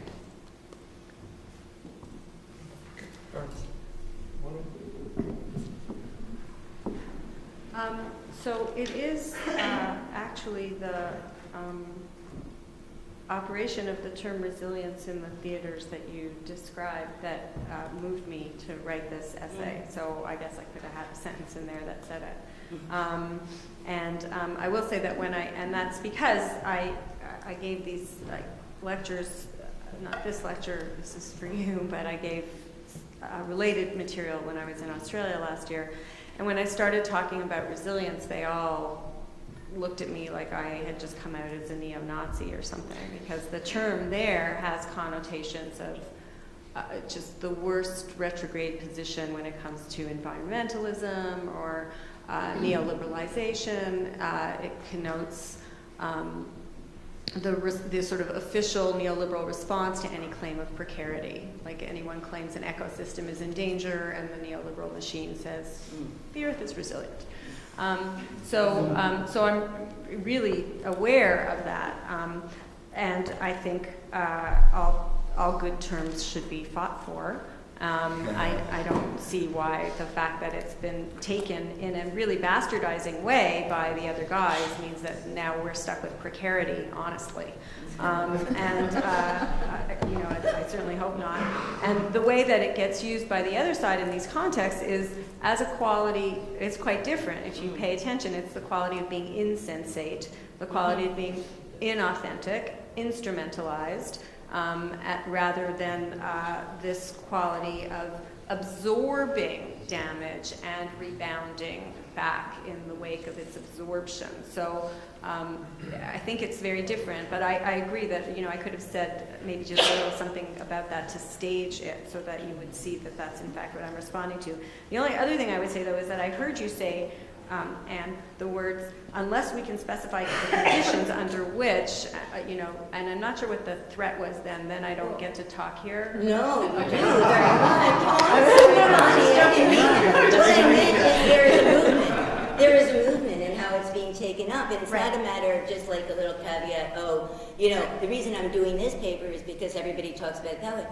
There is oscillation. There are ways in which it moves. And I wanted to understand better the conditions in which it can be taken up as this civic virtue, and those conditions in which it gets appropriate and becomes very intractable in the way. That was what I totally appreciate that. Those two together, not let's. No, I was just teasing you. So I agree with that. I just would differ about what it means to specify the condition. So the condition that I wanted to specify for today was the mutual dependence of subjects and objects of resilience on each other, and to highlight maybe an extra danger of losing public things. In other words, that if we lose if we no longer have objects of resilience in the public domain, then there's an extra damage that's done thereby, which is that they are the carriers partly of the trait of resilience that we acquire from them. They contribute that into democratic subjectivity, and we contribute through our fantasy that into them. And so that's an extra kind of harm that's done through mechanisms of neoliberalization that maybe we haven't attended to quite so much. So that was what I was trying to get at as a political project, rather than specifying the conditions, but in a way that does specify one of the conditions at stake in reclaiming resilience, right? Is that you have to reclaim it for objects as well as subjects. So I hope that, Can I just add something real quick? Yeah, Very quick. Just for Anne, if one of the things I was trying to think about is that if a tree can be registered as a political concept, then maybe we don't yet know what a political concept is. Right? That was one thing. And then the other thing I'll just say here is that it's not always nice just to be a victim. Right? So I think that that's also something that is raised by this debate. Okay. So, and then it's not. No, not me. Oh, just me? Yeah. Oh, it's her. Okay. No, can we do? The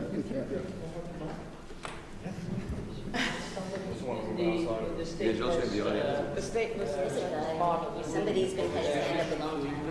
over there. So both these questions are for Bonnie, though one of them is prompted by remark of Eduardo's. Bonnie, in your fine remarks about navigating resilience through these neoliberalism issues, people are constantly talking about the resilience of capital. Right? I mean, this is just everywhere. It survives crises, it survives, you know. And we are the object. And so I was just curious about a possible distinction here, and that is, you know, I sometimes think if we were to write the history of capitalism 200 or 300 years from now, the period between 1945 and 1980 would seem like an incredibly eccentric blip.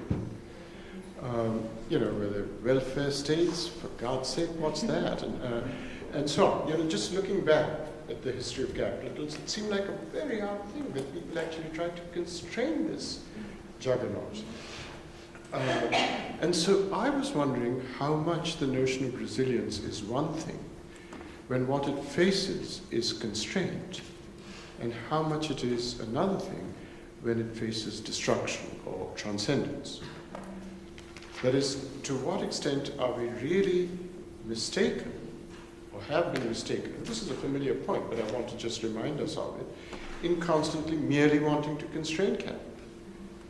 I mean, what we've lost sight of the idea that we have to transcend it, or really overcome it in some more deep sense. But that's one distinction to just keep raising, which is resilience one thing when it's merely facing constraint, and is it another thing when it's...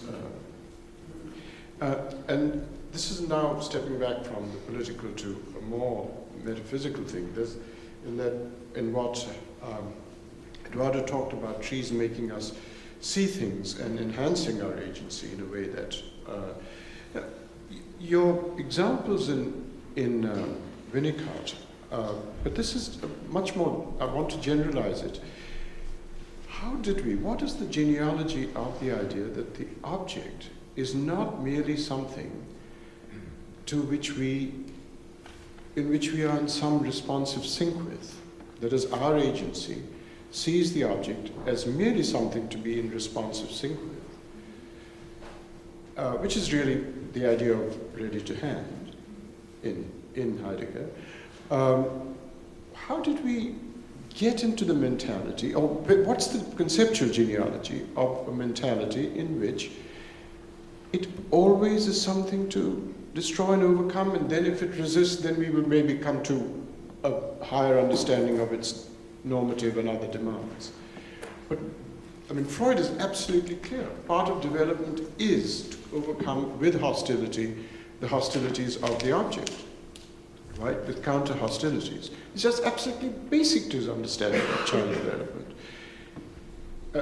You know, the Ding answer is precisely that. You know, it's just unavailable. You have to go to something sort of much lower profile if you want to talk about the object as something you're in responsive sync with, and so on. I suppose it goes back to Plato's cave. But I'm just curious, what is it? When did we start? How did we start to think of the object as an initial hostile thing to which resilience and all is so much as even necessary? Why was the ready to hand not always already there? Yes. Yes, that is a follow-up for Bonnie.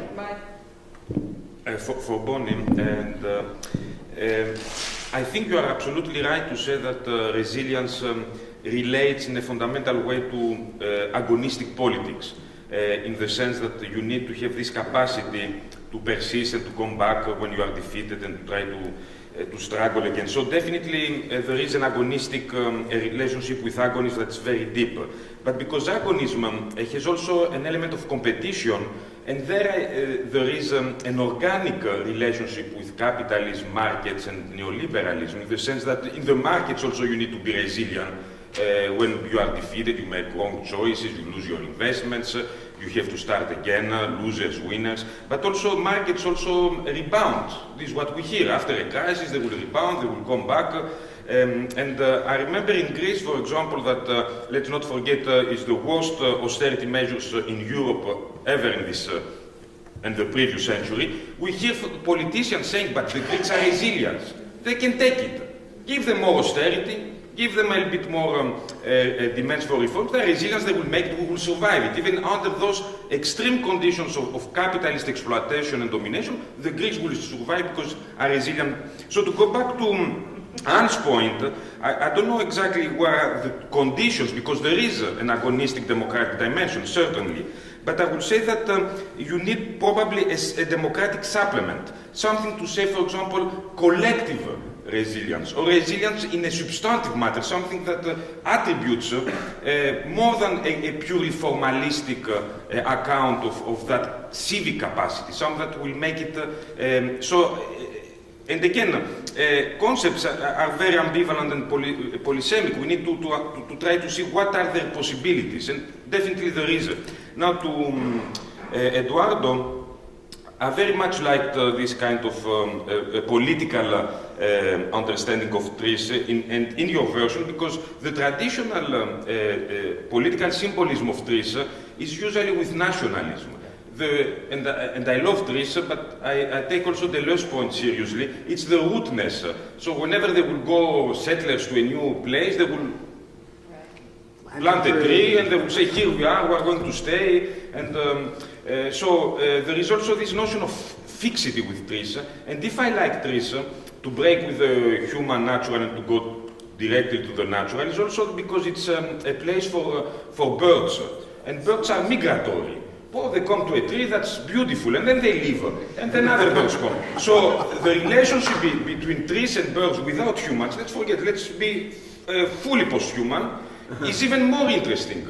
That shows that despite this fixity, it allows for mobility, deterritorialization, and it subverts the human idea about rootness and trees. Wow, trees is Pierre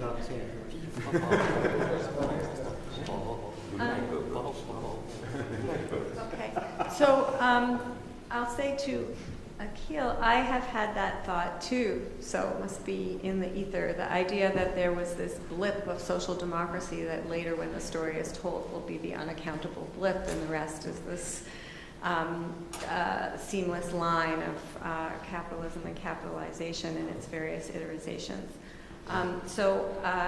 But it's because I've also had that thought every day that I think whether or not it turns out that way depends to some extent on how we manage the politics of the moment. And so we may lose, and that may be how it turns out, but there is a question for, it seems to me, a project of political concepts of how to develop the kinds of political concepts, interventions, and thinking that might contribute to a different unfolding of the story. And so I feel like I'm exactly with you, to be honest, but going beyond constraint, something. Yes. Yes, giving up the. Right. The Yeah. So here's the thing. I mean, I didn't quite say it today because I'm not sure. But I think, and this goes also to Steph's point. I think Andrea's point. I'm sorry. Oh, yeah, because I've met your brother. Yeah, because they were in the realm of the brothers. That's why. Thanks to Eduardo. This also goes to Andreas' point, is that you could have the democratic supplement, which I agree, is called for as collective resilience. But the other site of possible democratic supplementarity is on the insistence on public things as things that any democracy must have. In other words, that it isn't enough to thematize or theorize the demos or the procedures or constitutionalism. You have to do all those things too. But that you can do all of those things and lose democracy if you're not also insisting on the constitutive importance to a democracy of public things that everyone shares and fights over and circulate. And so imagine with me for a moment, because this is why I didn't really talk about it here. I'm not, first of all, it would take me away from my stated topic, but you know, the imagination is, what if that was what the site of insistence was in our politics? You know, public health care, not hybrid neoliberal public-private with a crappy website, and other such solutions to problems.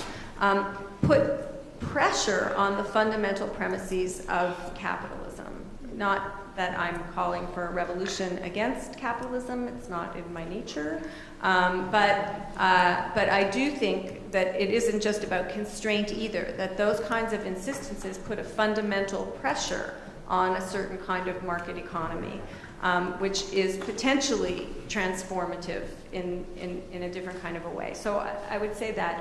I can't give you, because I wouldn't have it ready to hand, a conceptual prehistory of the term, but I would say that you find that, and this is just interesting to me in what you said, you will find in Freud the hostile object.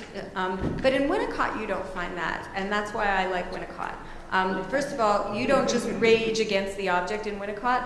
Love is terribly destructive potentially as well. You know, and anyone who's ever seen a child play furiously with its beloved blanket and, you know, worry that it's fraying while being enchanted with further meaning through further play, knows that love can be that way in relationship to the object. And so what's important about in Winnicott is that love and rage both have the same effect, and so it doesn't have to be about hostility or trying to kill the object or the object killing you. It's about a really full panoply range of human emotions that enter you into relation with the object and enter the object into relation to you. So it isn't always something to destroy.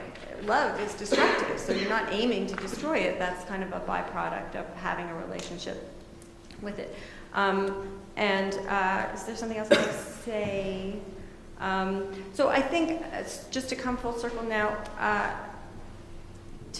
want to just say that the line that I emphasized a few times in Winnicott that's just been striking me recently is this idea of the object contributing in to the subject. Now, the object can also be the collective, you know, the collective agent of resilience, as well as the public things that I've been mentioning.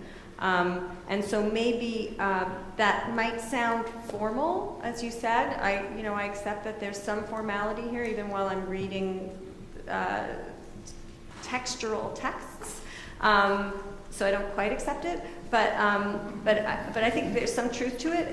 But at the same time, that idea of the object contributing into the subject seems to me to invite something not at all, observations that are not at all formal. In other words, how do objects interpolate us into forms of community and communication and political belonging is the question that I think Winnicott enables us to ask, but that he didn't ask because he's not a particularly political thinker.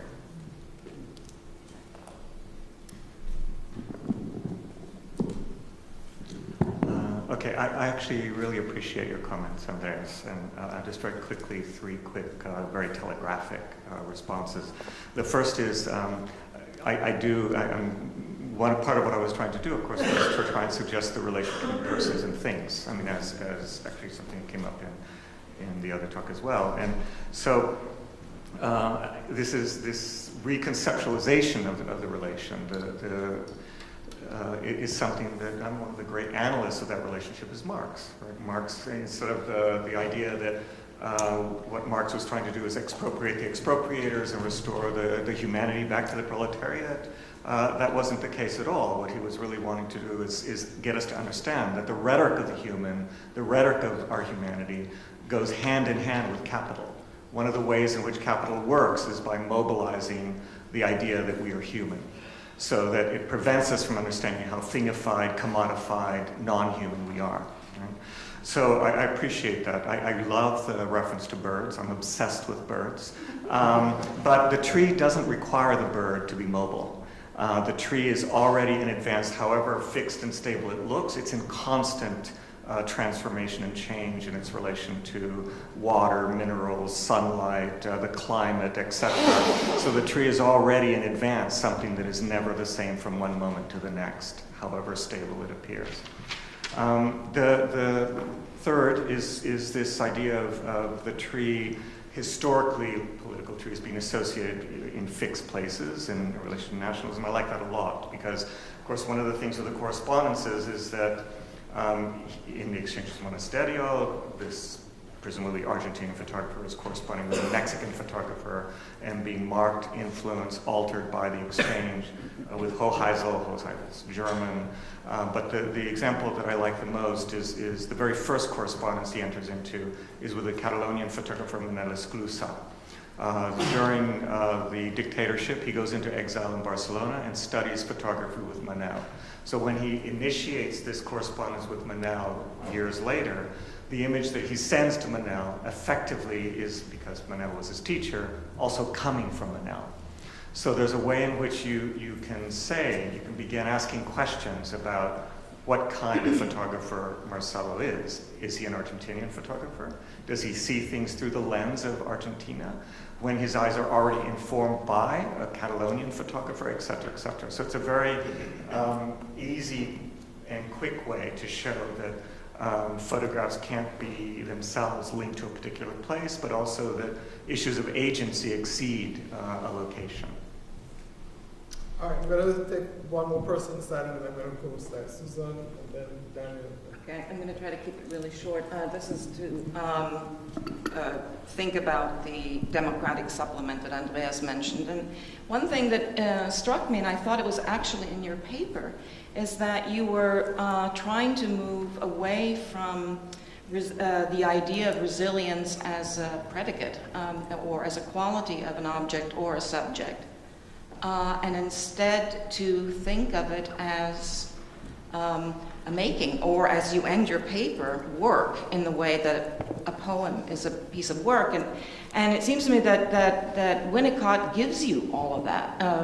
Because, I mean, one thing that he really insists on with the object, of course, is that we can't answer the question of whether the object is there before or not, and that in reality, or not in reality, we have to be very careful with that, but in fantasy, we make the object. So I'm wondering to what extent, you know, you're using resilience as a way of describing that work, right? So that it would then be, in Winnicott, it must necessarily involve also the work, therefore a fantasy. And in your example of the Arendt or her reading of Heine, it would then be also an aesthetic or project, and political, though, of course, as well.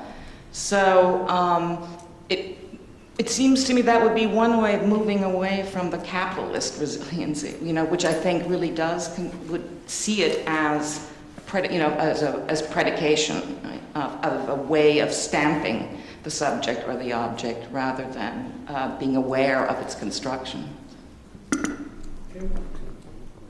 So thank you for these talks. I mean, it's fascinating to me how they were in conversation with each other and yet not.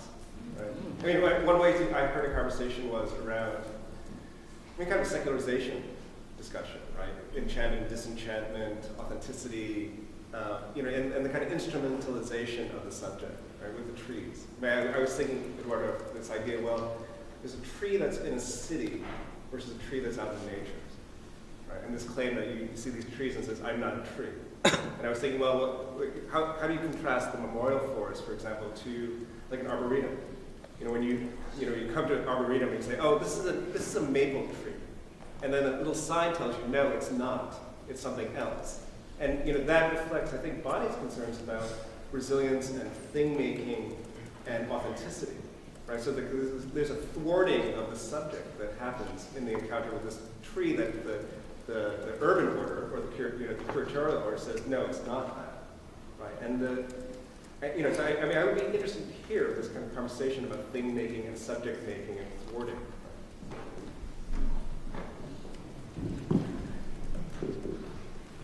So I have a question for Eduardo. And that is, I really do. I have several, but I won't.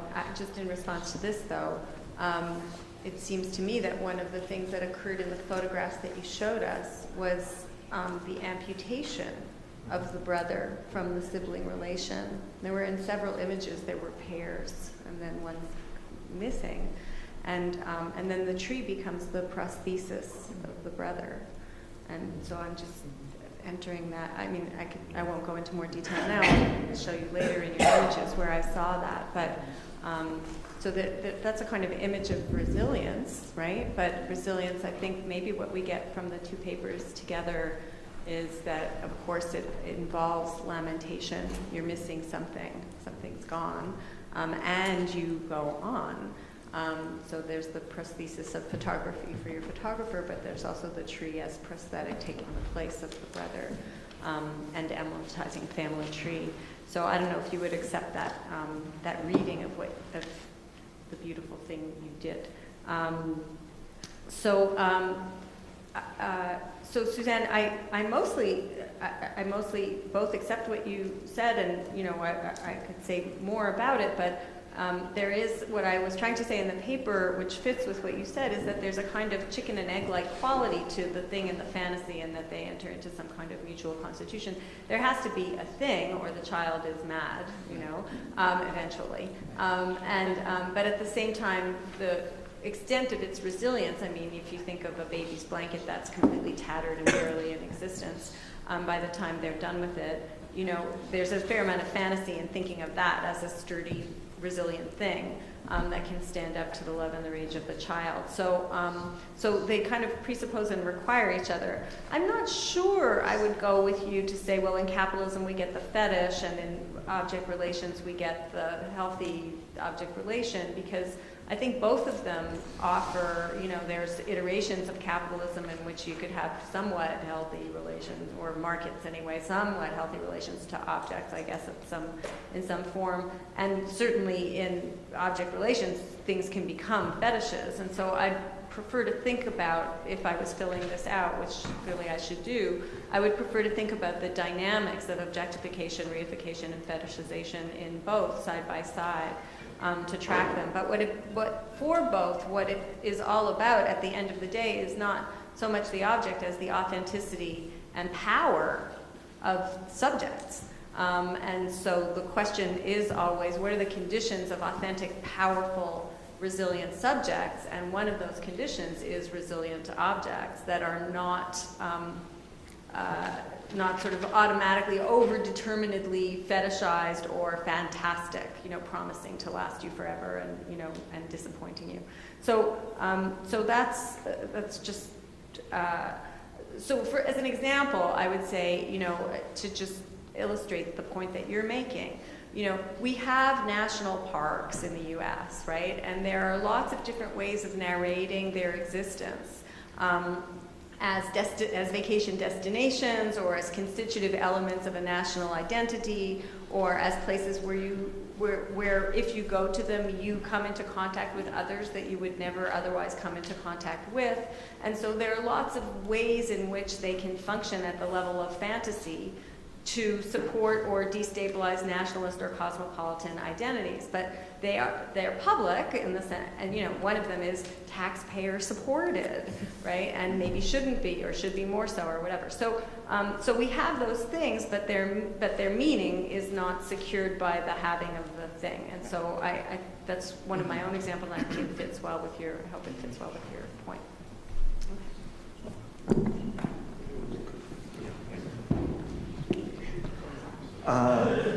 Okay, first, I'll go to Kim first, I guess.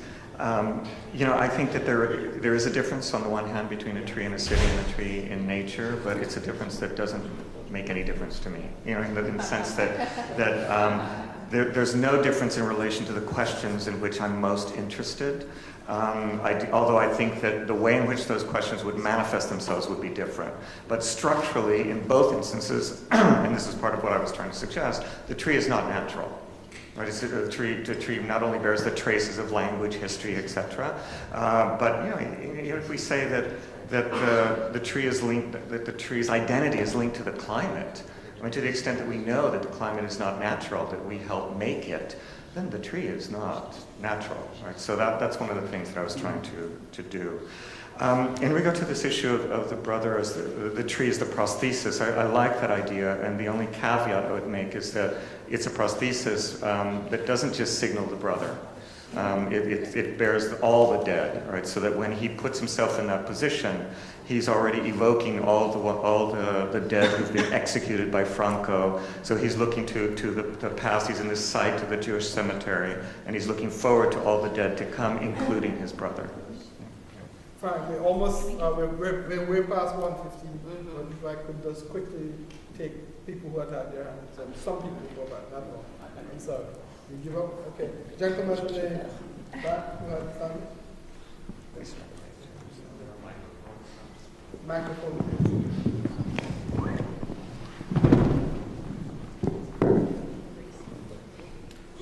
Thank you so much. I wasn't sure we'd get around for time. Thank you so much. I appreciate it.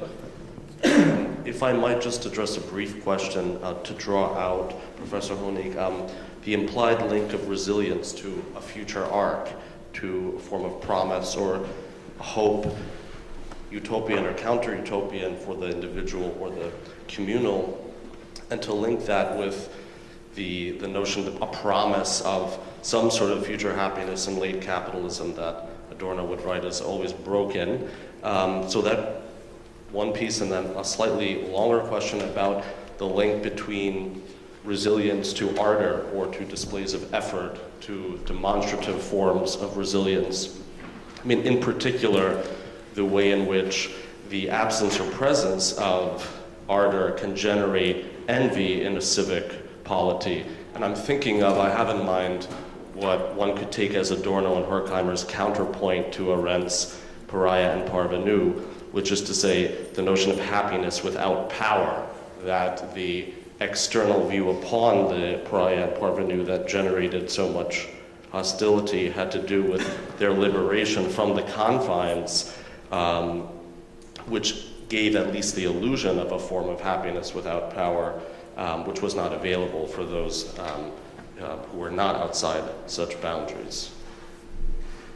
Okay, that was the final question. We are at 1:30.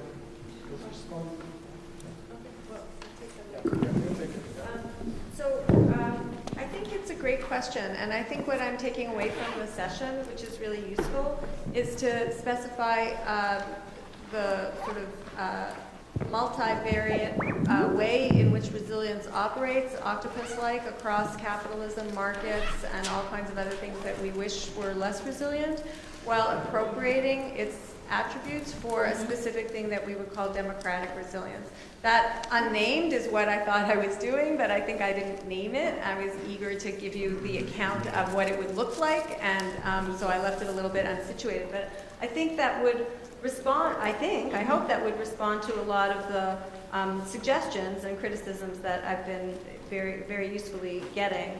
And at that point, I think, what I would just say is that one of the things that makes resilience democratic when it is a feature of democratic resilience, when it's a feature of democratic action, is collectivity, not an absence of envy or competition, since that's all part of working together with other people, but nonetheless, it being part of a collective endeavor on behalf of a possible future, which may involve defending some institutions from the past, while at the same time not necessarily doing so in an ameliorative way. But at this particular moment, state institutions have a lot of resources, and I don't particularly see why we should give up on them. I think we should hope for their resilience while using them against other things that have proven to be a little too resilient, maybe for democratic purposes. So, like certain kinds of market operations. So that's what I would say, and I think, if that's, I think that's just been very useful to me as a way to sort of recast it, so that it's more clearly pitched at these kinds of concerns. So I hope that's helpful. Okay, thank you all very, very much.